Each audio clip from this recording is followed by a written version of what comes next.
Hi there, and today I went to my first Brick Festival.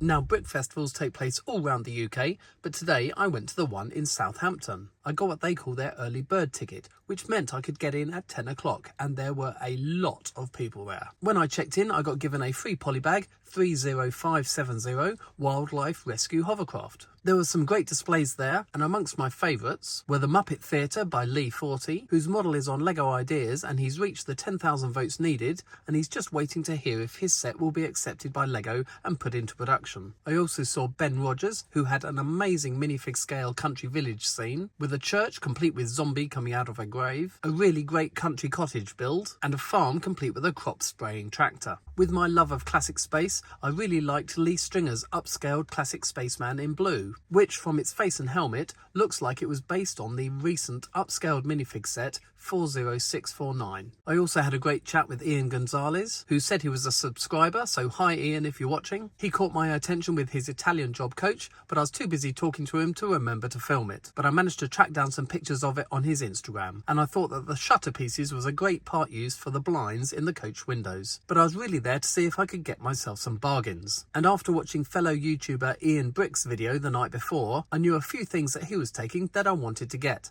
so I grabbed a few sets from him. There was a huge stall run by the event organisers, and it was full of large retired sets. And I suddenly realised how many of them that I bought originally when they first came out, which have now hugely increased in value. Like the original 2003 Cloud City set, which I think cost me about £60, and this one was selling for £5,000. The Imperial flagship from 2010, which cost me £140, but is now selling for £1,750. They had two Doctor Who TARDIS sets from 2015, which I bought back then for £50. One was selling for £245, and the other one £495 if you wanted it signed by the Doctor himself, Matt Smith. They also had one of my favourite old Star Wars sets, Jabba's Palace, which originally cost me £28 and was there for £250, as well as various small Star Wars sets from 1999, which I got all for under £10 each, which are now selling for 9 or 10 times that amount. I did see a huge box of large plates, which I always like to get for city building, but they seem to be well overpriced, with 16 by 16 plates costing £5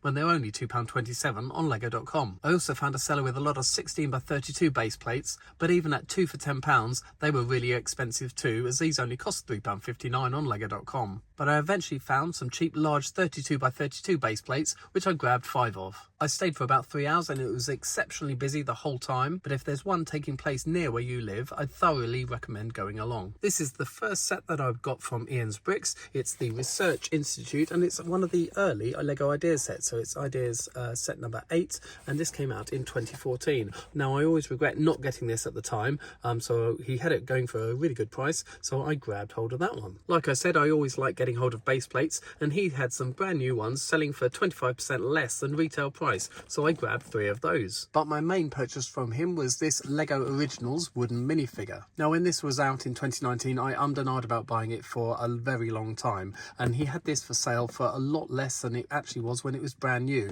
but it's never been opened and it's still brand new in its box. And when you take the lid off, you can see here's a beautifully carved wooden minifigure. Now it says that these are handcrafted. I don't know if that means they're completely carved by hand or just hand finished. They're not articulated. The only bits that move are their plastic hands that turn round, but they are absolutely beautiful. It comes with a small book explaining about the heritage of Lego and how they started off with wooden toys. It also has a small pack of Lego pieces, and the book shows you various things that you can make with those pieces that the minifigure can hold. And then it tells you to unleash your creativity and paint the thing, which I think would actually be a horrible idea. But as I love minifigures and upscaled Lego, I'm really pleased to have this to add to my collection. Like I said, I managed to find a seller with some 32 by 32 base plates for sale. Now these are all priced up at £6 and £5, but as I was buying so many, he let me have them for £4 each. But the thing to note about these is that as they're quite old, they're the original Lego green colour, not the current bright green that you get base plates in. So it's nice to have slightly different tones of green for my Lego city. Because I just bought all those base plates off him, even though these were labelled at £6 and £8, he let me have them for £5. So it was a fun Lego show to go to. If you were there or you've been to one of the other brick festivals, let me know in the comments below. If you've liked this video, please do give me a thumbs up, and of course, please subscribe for more Lego videos.